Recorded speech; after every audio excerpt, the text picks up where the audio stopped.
તમે જો અમુક વસ્તુમાં શંકા ન કરે. આ શિવ અને શક્તિની રચના છે ને એને માણી લેવાય, માપવાની કોશિશ ન કરાય.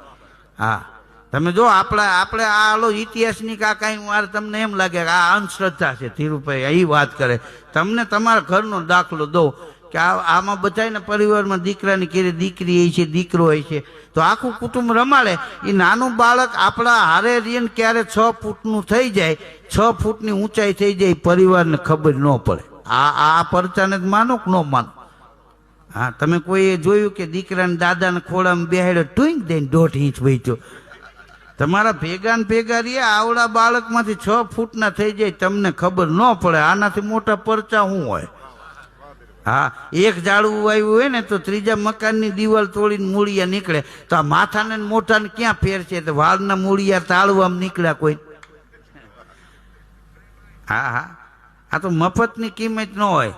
હા એક દાંત કટવાના ડોક્ટર 300 રૂપિયા લે, શું કે ખબર? સાહેબનું કામ બહુ સારું. દાંત કાઢવું, ઓલા મફતમાં 32 ફીટ કરી દીધા, એનું સારું નહીં.